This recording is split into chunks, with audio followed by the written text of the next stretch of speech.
स्वागत छ यहाँहरूलाई नेपाल अनलाइन स्कुलको युट्युब च्यानलमा।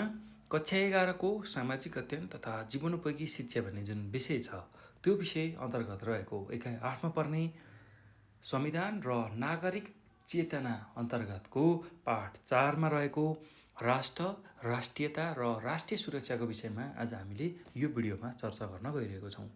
र राष्ट्र भनेको के हो, राष्ट्रियतालाई केलाई भनिन्छ र त्यसै गरी राष्ट्रिय सुरक्षाका विषयहरू के हुन् र यसमा कस्ता खालका चुनौतीहरू रहेका छन् त्यो कुराहरू हामीले यो पाठमा सिक्दैछौँ। र त्यही कुराहरूलाई मैले यहाँ सारको रूपमा लिएर आएको छु, सारांशको रूपमा लिएर आएको छु। यसकै बारेमा चाहिँ अब हामी छलफल गर्न जाँदैछौँ है त। र सुरुमा त अब राष्ट्र भनेको के हो त्यसको बारेमा हामी बुझ्छौँ र सुरुमा हामीले राष्ट्रको बारेमा बुझ्दैछौँ। र राष्ट्रलाई अब परिभाषा गर्दाखेरि कसरी चाहिँ परिभाषित गर्न सकिन्छ भन्दाखेरि जनता, भूमि, जमिन, सार्वभौमिकता र सरकारको संयुक्त रूपलाई चाहिँ हामी के भनेर भन्छौँ भन्दा राष्ट्र भनेर भन्छौँ। यो कुरा तपाईँहरूले चाहिँ बुझ्नुपर्ने हुन्छ है त। राष्ट्र भन्ने बित्तिकै जनता, भूमि, सार्वभौमिकता र सरकारको संयुक्त रूपलाई चाहिँ हामी राष्ट्र भनेर भन्छौँ। सार्वभौम सत्ता भन्ने बित्तिकै अब तपाईँहरूले के बुझ्नु होला भने राज्यको जुन 4वटा तत्त्व हुन्छ हो त्यो 4वटा तत्त्वमध्येको एउटा तत्त्व जसले चाहिँ राजनीतिक व्यवस्था अनुसार सर्वसाधारण जनतामा रहेको जुन राज्यगत चाहिँ शक्ति छ त्यसलाई जनाउँछ, राज्यगत चाहिँ सर्वोच्च शक्तिलाई जनाउँछ। त्यो कुरा हामीले बुझ्नुपर्ने हुन्छ हो। यो कुरा हामीले बुझ्नुपर्छ। र अब राष्ट्र भन्ने बित्तिकै जनता, भूमि, सार्वभौमिकता र सरकारको संयुक्त रूप भनेर हामीले बुझ्नुपर्छ। अब संविधान अनुसार चाहिँ राज्यलाई परिभाषित गरिएको छ हो त्यसको बारेमा थोरै चर्चा गरौँ है त। हाम्रो देशको संविधान अनुसार राज्यलाई कसरी परिभाषित गरिएको छ भन्दाखेरि बहुजातीय अर्थात् धेरै जात भएको, बहुभाषिक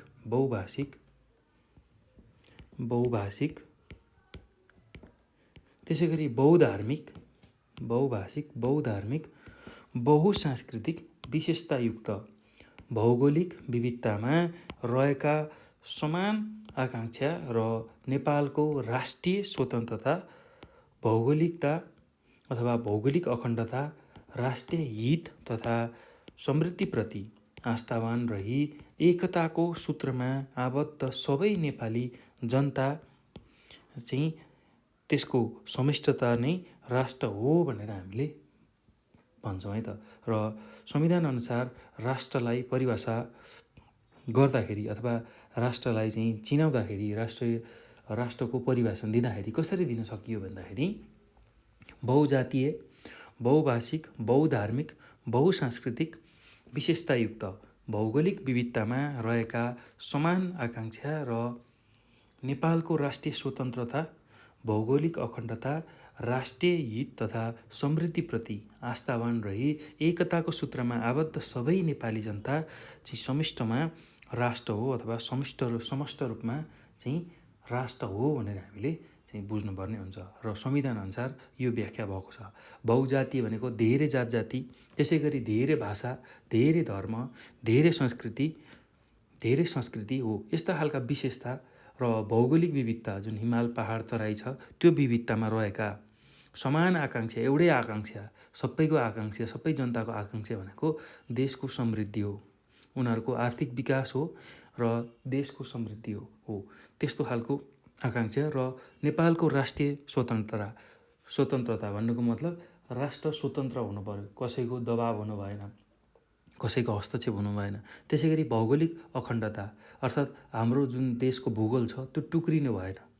र राष्ट्रिय हित तथा समृद्धिप्रति राष्ट्रको हितको लागि सोच्ने र राष्ट्रको समृद्धिको लागि सोच्ने हो त्यसको लागि आस्थावान रहेर चाहिँ एकताको सूत्रमा आबद्ध सबैजना एउटै हुने नेपाली जनता छन् र तिनीहरूको समष्टिगत रूप नै राज्य हो भनेर हामीले बुझ्न सक्छौँ है त। यसरी चाहिँ यसको परिभाषा बुझ्न सकिन्छ। अब यो पछि राष्ट्रियतालाई हामीले बुझ्नुपर्ने हुन्छ। हामीले राष्ट्रको बारेमा बुझ्यौँ, अब राष्ट्रियताको बारेमा हामीले बुझ्नुपर्ने हुन्छ। अब राष्ट्रियता भन्ने बित्तिकै जहिले पनि यो देशका नागरिकहरूको भावनासँग जोडिएको हुन्छ, त्यो कुरा हामीले बुझ्नुपर्छ। राष्ट्रियता भन्ने बित्तिकै जहिले पनि देशको नागरिकको भावनासँग यो जोडिएको हुन्छ। र अब राष्ट्रियतालाई चाहिँ व्याख्या गर्दा कसरी व्याख्या गर्न सकिन्छ भने राष्ट्रप्रतिको अगाध आस्था वा प्रेम भावलाई हामी राष्ट्रियता भनेर बुझ्न सक्छौँ। अथवा राष्ट्र र राष्ट्रिय झन्डाप्रति समर्पण भाव जो व्यक्तिसँग छ ऊ चाहिँ राष्ट्रप्रति माया भएको राष्ट्रियता उमा झल्किन्छ भनेर हामीले चाहिँ भन्न सक्छौँ है त। राष्ट्रियता भन्ने बित्तिकै राष्ट्रप्रतिको अगाध आस्था वा प्रेम भनेर बुझिन्छ। र अर्को कुरा के बुझिन्छ भने राष्ट्र र राष्ट्रिय झन्डाप्रति समर्पण भाव रहेको जुन अवस्था छ त्यसलाई पनि हामी राष्ट्रियता भनेर भन्छौँ है त। र अब सच्चा राष्ट्रिय चाहिँ कसरी प्रवर्धन गर्न सकिन्छ, अर्थात् को चाहिँ सच्चा राष्ट्रिय अथवा राष्ट्रप्रति माया गर्ने राष्ट्रप्रति चाहिँ प्रेम भाव भएको व्यक्ति को हो, अर्थात् सच्चा राष्ट्रियता प्रवर्धन गर्ने चाहिँ व्यक्ति को हो, कसले गर्न सक्छ भन्ने विषयमा हामीले चाहिँ छलफल गर्दाखेरि त्यसको बारेमा चर्चा गर्दा के बुझ्नुपर्छ भने स्वदेशमा रोजगारको अवसर खोज्ने त्यस्तो खालको व्यक्ति चाहिँ सच्चा राष्ट्रियता प्रवर्धन गर्ने खालको हुन्छ। त्यस्तै स्वदेशी उत्पादनलाई महत्त्व दिने, आफ्नो देशमा जुन चिज उत्पादन भएको छ त्यसलाई महत्त्व दिने, त्यसै गरी आफ्नो कला संस्कृतिको संरक्षण गर्ने, त्यसै गरी विविधताको पहिचान र सम्मान गर्ने, हाम्रो देशमा भएको विभिन्न जातिगत विविधता छ, भाषामा विविधता छ हो त्यसलाई पहिचान गर्ने र सम्मान गर्ने। त्यस्तै अर्को भनेको विदेशमा सिकेका ज्ञान सिपलाई चाहिँ देशमा उपयोग गर्ने हो। यस्तो खालको गुण भएको व्यक्तिहरूले चाहिँ सच्चा राष्ट्रियता चाहिँ प्रवर्धन गर्न सहयोग पुर्याउँछन् भनेर हामीले बुझ्नुपर्ने हुन्छ। र अर्को कुरा सच्चा राष्ट्रभक्त अथवा राष्ट्रियताले ओतप्रोत व्यक्तिले चाहिँ के गर्छ भन्दाखेरि आफ्नो देशको साथ सिमानाहरू अरूले मिच्दा आवाज उठाउने काम गर्छ। आफ्नो देशको साथ सिमानाहरू अरूले चाहिँ मिच्यो भने त्यसको विरुद्धमा आवाज उठाउने, त्यस्तै राष्ट्रको भलाइका लागि चिन्तन एवं सही कार्य गर्ने काम गर्छ। राष्ट्रको भलाइका लागि सही चिन्तन एवं कार्य गर्ने काम गर्छ है त। एकदमै राष्ट्रप्रति चाहिँ माया भएको, जसमा चाहिँ राष्ट्रियता झल्किन्छ हो त्यस्तो व्यक्तिले चाहिँ यी कुराहरू गर्छन् भनेर हामीले बुझ्नुपर्ने हुन्छ। अब यो पछि चाहिँ हामीले यो पाठमा बुझ्नुपर्ने कुरा भनेको राष्ट्रिय सुरक्षा हो। र राष्ट्रिय सुरक्षालाई हामीले के भनेर बुझ्न सक्छौँ भन्दाखेरि राष्ट्रिय सुरक्षा भन्ने बित्तिकै देशको सार्वभौमसत्ता, स्वाधीनता र भौगोलिक अखण्डताको रक्षा गर्न वा नागरिकको जीवधन र सम्पत्ति सुरक्षा एवं सबै प्रकारका डर धम्की र त्रासबाट सुरक्षित रहने जुन कार्य छ त्यसलाई हामी राष्ट्रिय सुरक्षा भनेर भन्छौँ। देशको सार्वभौमसत्ता, त्यसै गरी स्वाधीनता अर्थात् कसैको अधीनमा नरहने राष्ट्र र भौगोलिक अखण्डता भनेको आफ्नो देशको भूगोललाई टुक्रिन नदिने हो, त्यसको रक्षा गर्न वा नागरिकको जीवधन सम्पत्तिको सुरक्षा एवं सबै प्रकारका डर धम्की र त्रासबाट सुरक्षित रहने जुन कार्य छ त्यसलाई हामी राष्ट्रिय सुरक्षा भनेर भन्छौँ। अब यो राष्ट्रिय सुरक्षामा चाहिँ केही चुनौतीहरू छन्। हाम्रो देशमा रहेको राष्ट्रिय सुरक्षामा केही चुनौतीहरू छन् हो, त्यो चुनौतीहरू के हुन् त्यसको बारेमा हामी छलफल गरौँ। र राष्ट्रिय सुरक्षाका चुनौतीहरूमा भनेको खुला सिमाना, हाम्रो देशमा भएको खुला सिमाना, त्यसै गरी अर्को भनेको यो राष्ट्रिय सुरक्षाको चुनौतीमा के पर्न सक्छ भन्दा आतङ्कवाद, त्यसै गरी अर्को भनेको कमजोर सुरक्षा संयन्त्र, जुन सुरक्षा संयन्त्र बलियो हुनुपर्ने हो त्यो नहुँदाखेरि पनि यो राष्ट्रिय सुरक्षामा चुनौतीहरू देखिन्छ। त्यस्तै अर्को भनेको बसाइसराई, त्यस्तै अर्को भनेको भूस्वामित्व, त्यसै गरी अर्को भनेको प्राकृतिक प्रकोप जस्तै कि बाढी पहिरो अनि नदी कटान हो, यो पनि राष्ट्रिय सुरक्षाको चुनौतीको रूपमा रहन्छ। त्यस्तै अर्को भनेको सीमा स्तम्भहरूको संरक्षणमा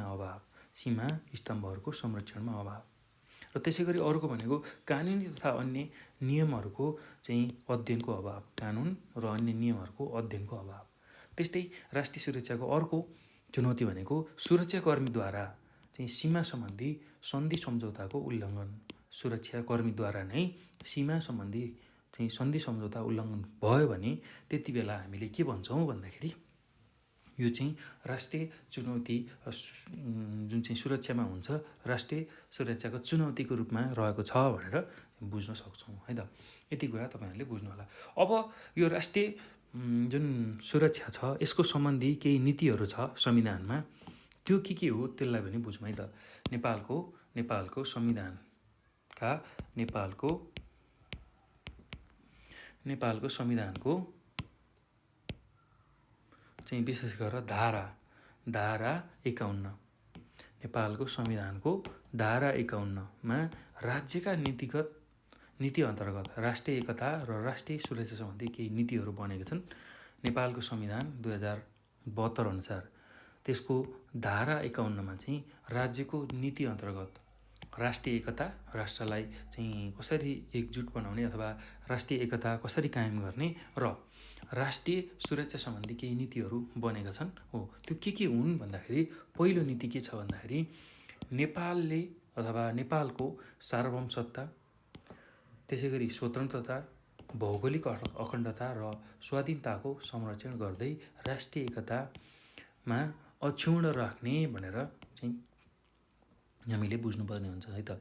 नेपालको स्वतन्त्रता, सार्वभौमसत्ता, भौगोलिक अखण्डता र स्वाधीनताको संरक्षण गर्दै राष्ट्रिय एकता अक्षुण्ण राख्ने।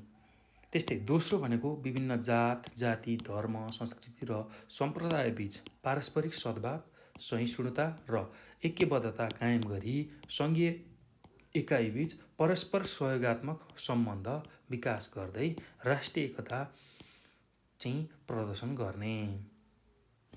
ल, यो कुरा पनि हामीले बुझ्नुपर्ने हुन्छ। त्यस्तै अर्को भनेको राष्ट्रिय सुरक्षा प्रणालीको विकास गरी शान्ति सुरक्षाको राम्रो व्यवस्था गर्ने। राष्ट्रिय सुरक्षा प्रणालीको विकास गरी शान्ति सुरक्षाको व्यवस्थापन गर्ने। त्यस्तै अर्को भनेको सर्वाङ्गीण मानवीय सुरक्षाको प्रत्याभूति गर्ने, सर्वाङ्गीण मानवीय सुरक्षाको प्रत्याभूत गराउने।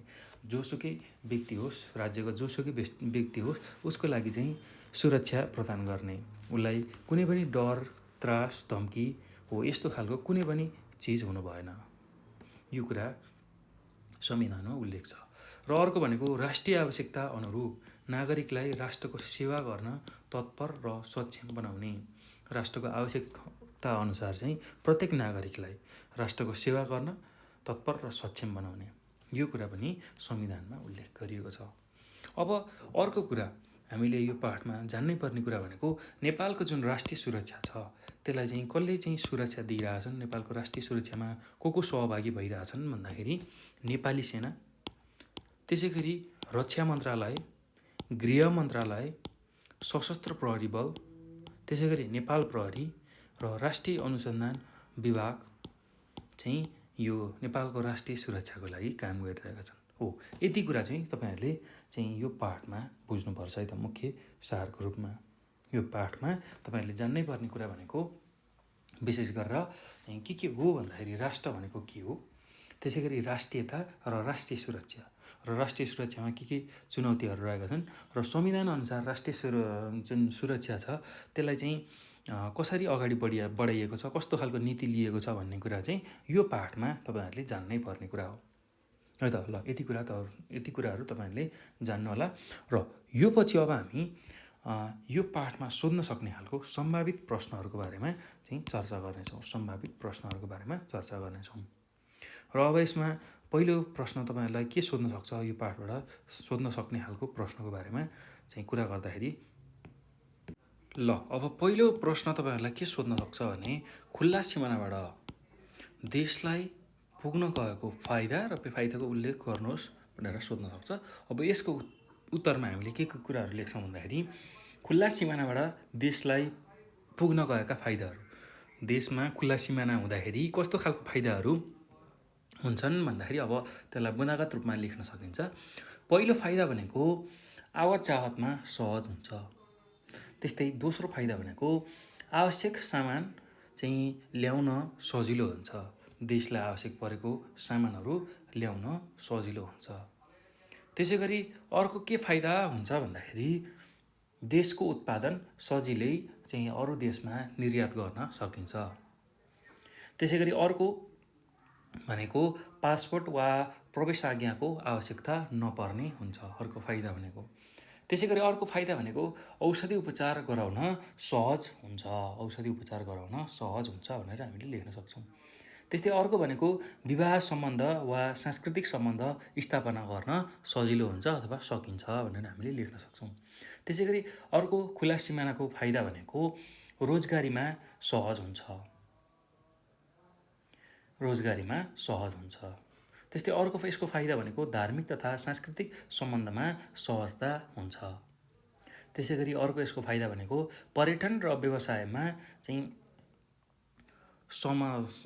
एकदम सजिलोपना हुन्छ, सहजता हुन्छ। पर्यटन र व्यवसायमा चाहिँ सहजता हुन्छ, सजिलो हुन्छ। त्यस्तै अर्को यसको फाइदा भनेको अत्यावश्यक वस्तु सजिलै आपूर्ति गर्न सकिन्छ हो। यो कुरा चाहिँ खुला सिमानाको फाइदाहरू भयो। अब खुला सिमानाको बेफाइदाहरू पनि छ, त्यसको बारेमा हामीले चर्चा गरौँ। अब खुला सिमानाको बेफाइदाहरूमा पहिलो बेफाइदा छ असामाजिक तत्त्व सजिलै चाहिँ आगमन हुन्छ। जुन तत्त्वले चाहिँ समाजलाई हानि पुर्याउँछ हो, त्यस्तो खालको तत्त्व चाहिँ सजिलै देशभित्र छिर्न सक्छ। त्यस्तै अर्को भनेको भन्सार छली राजस्व ठगी हुनसक्छ, भन्सार छल्ने र राजस्व ठग्ने हो, यस्ता खालका कामहरू हुनसक्छ। त्यसै गरी अर्को भनेको राजस्वमा चुहावट हुन्छ। खुला सिमानाको बेफाइदामा राजस्वको चुहावट हुन्छ। त्यस्तै अर्को खुला सिमानाको बेफाइदा भनेको सीमा विवाद बढ्न सक्छ, झगडाको बिजारोपण हुन सक्छ। त्यस्तै अर्को यसको बेफाइदा भनेको के हुनसक्छ भन्दा चोरी निकासी तथा पौठे चोरी अथवा पौठरी सजिलै हुन्छ, चोरी निकासी गर्न सजिलो हुन्छ। त्यस्तै अर्को यसको बेफाइदा भनेको खुला सिमानाको बेफाइदा भनेको मानव बेचबिखन तथा तस्करीमा वृद्धि हुन्छ, मानव बेचबिखन तथा तस्करीमा वृद्धि हुन्छ। त्यसै गरी अर्को यसको बेफाइदा भनेको के हुन्छ भन्दाखेरि अवैधानिक तथा आतङ्कवादी गतिविधि चाहिँ बढ्न सक्छ। त्यसै गरी अर्को यसको बेफाइदा भनेको लागु औषध ओसार पसारमा वृद्धि हुन्छ। त्यस्तै खुला सिमानाको अर्को बेफाइदा भनेको विदेशीहरूको सहज आगमन हुने र देशमा जहाँ चाहिँ उनीहरूले गर्दाखेरि भार बढ्ने, जनभार बढ्ने हुन्छ। त्यसै गरी खुला सिमानाको अर्को बेफाइदा भनेको राष्ट्रिय सुरक्षा र सीमा सुरक्षामा चाहिँ कठिनाइ हुन्छ। त्यसै गरी खुला सिमानाको अर्को बेफाइदा भनेको राजनैतिक हस्तक्षेप तथा सांस्कृतिक विचलनको सम्भावना आउँछ। त्यस्तै खुला सिमानाको अर्को बेफाइदा भनेको बसाइसराई, त्यसै गरी कमजोर मानव व्यवस्था हो, यस्तो खालको समस्या देखिन सक्छ। र खुला सिमानाको अर्को बेफाइदा भनेको सीमा सम्बन्धी सन्धि सम्झौताहरू जुन हुन्छ त्यो चाहिँ उल्लङ्घन हुन्छ हो। यो चाहिँ कुराहरू तपाईँहरूले सीमा सम्बन्धी चाहिँ जुन खुला सिमाना छ हो, खुला सिमानाको बेफाइदाहरूको रूपमा लेख्न सक्नुहुन्छ।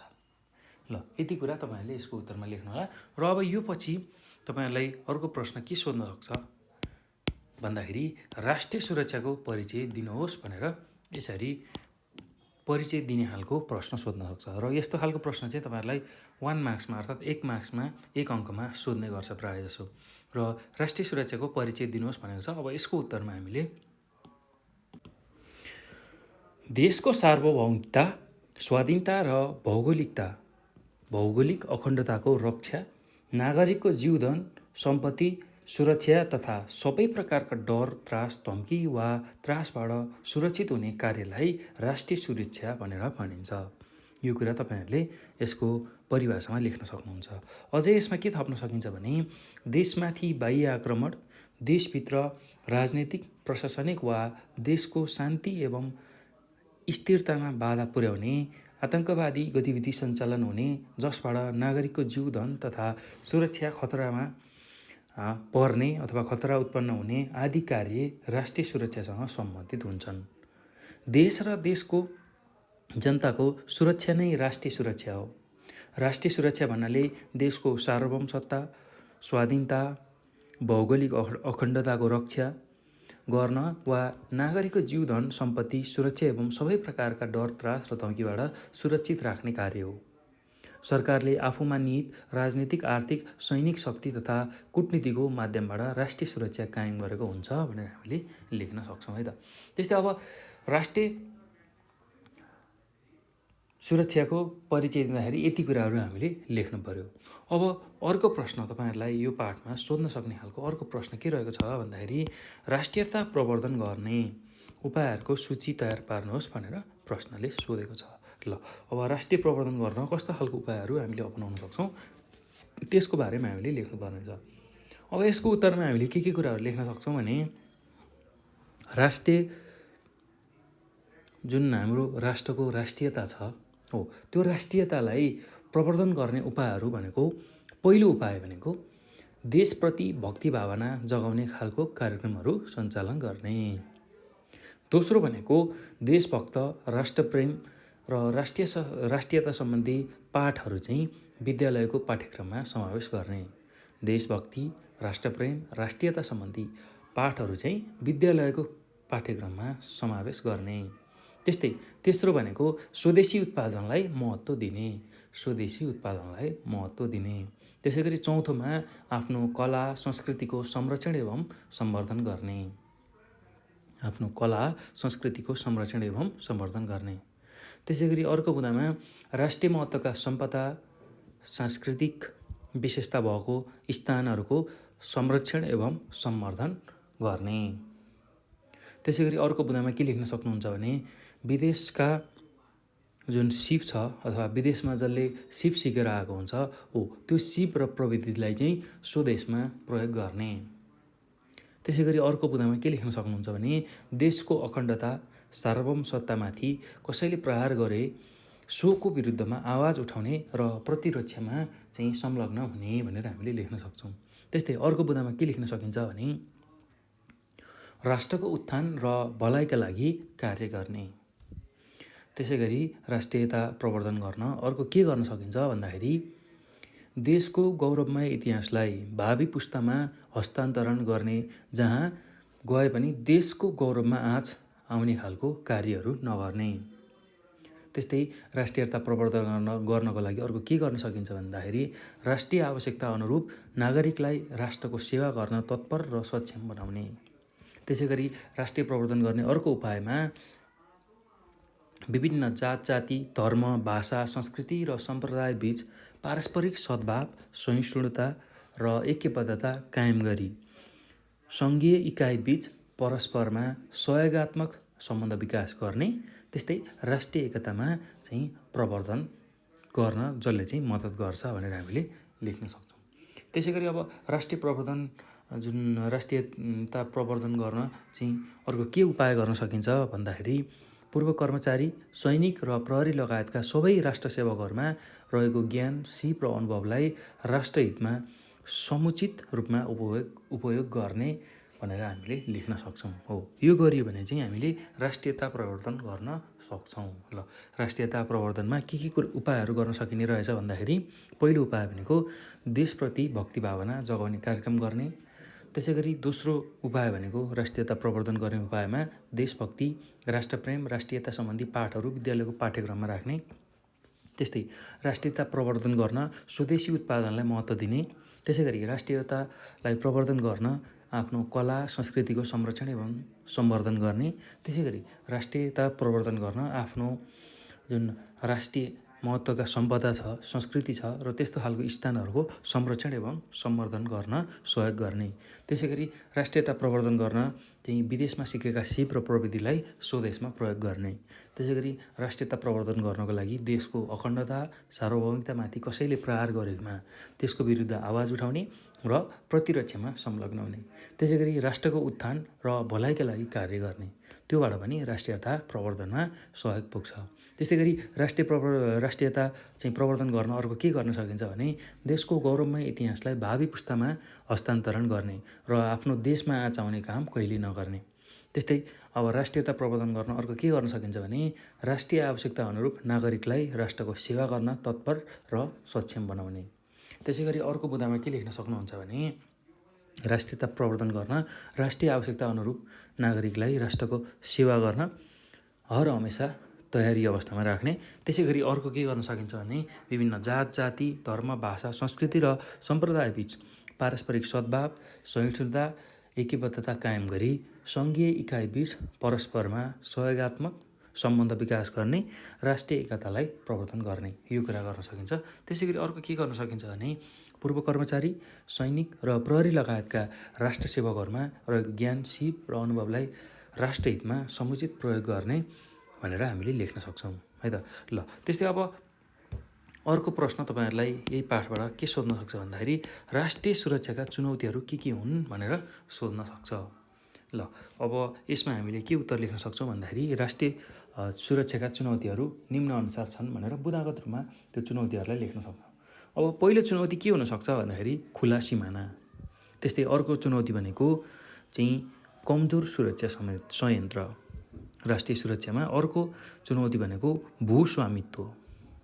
त्यसै गरी अर्को चाहिँ चुनौती भनेको राष्ट्रिय सुरक्षाको अर्को चुनौती भनेको आतङ्कवाद, त्यसै गरी बसाइसराई हो। यस्तो खालको चाहिँ राष्ट्रिय सुरक्षाका चुनौतीहरू हुन्। त्यसै गरी अर्को राष्ट्रिय सुरक्षाको चुनौतीमा सुरक्षाकर्मीद्वारा सीमा सम्बन्धी सन्धि सम्झौता उल्लङ्घन गर्नु। जो चाहिँ सीमाको सुरक्षा गर्नको लागि बसेको छ उनीहरूबाटै त्यो नीति नियमहरूलाई उल्लङ्घन गरियो भने त्यो पनि राष्ट्रिय सुरक्षाको चुनौतीको रूपमा रहन्छ। त्यसै गरी राष्ट्रिय सुरक्षाको अर्को चुनौती भनेको कानुनी तथा अन्य नियमहरूको अध्ययनको अभाव।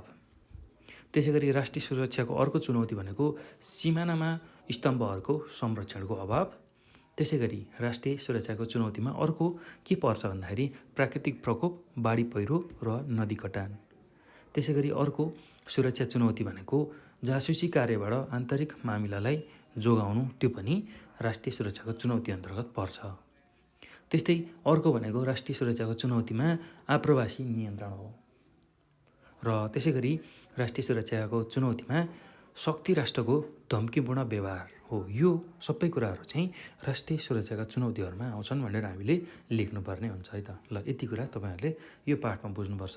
र विशेष गरेर यो पाठमा चाहिँ तपाईँहरूले के कुराहरू जानकारी राख्नु पऱ्यो भने राष्ट्र भनेको के हो, राष्ट्रियता के हो, त्यसै गरी राष्ट्रिय सुरक्षा भनेको के हो, यसका चुनौतीहरू के हुन् र संविधानमा यो राष्ट्रिय चुनौती सम्बन्धी अथवा सुरक्षा सम्बन्धी चाहिँ के कस्ता चाहिँ कुराहरू उल्लेख गरिएका छन्, राष्ट्रिय एकता र राष्ट्रिय सुरक्षा सम्बन्धी संविधानको धाराहरूमा कसरी व्याख्या गरिएको छ हो, यो कुराहरूको बारेमा जानकारी लिनु पर्यो यो पाठबाट। र अर्को भनेको यसमा सोध्न सक्ने सम्भावित प्रश्न र त्यसको उत्तरहरू तपाईँहरूलाई चाहिँ थाहा हुनु पर्यो है त। यति कुरा तपाईँहरूले यो पाठमा चाहिँ बुझ्न सक्नुहुन्छ, योबाट सिक्न सक्नुहुन्छ है त। र अब यो भिडियो हेरिसक्दा तपाईँहरूले धेरै कुराहरू बुझिसक्नु भएको छ, जानिसक्नु भएको छ। यदि केही कुराहरू बुझ्नु भएको छैन भने तपाईँहरूले हामीलाई 9849595895 यो नम्बरमा हामीलाई कन्ट्याक्ट गर्न सक्नुहुन्छ। र यही नम्बरको वाट्सएप, त्यसै गरी भाइबर र टेलिग्राममा हामीलाई कन्ट्याक्ट गर्न सक्नुहुन्छ। र साथसाथै तपाईँहरूले हामीलाई नेपाल अनलाइन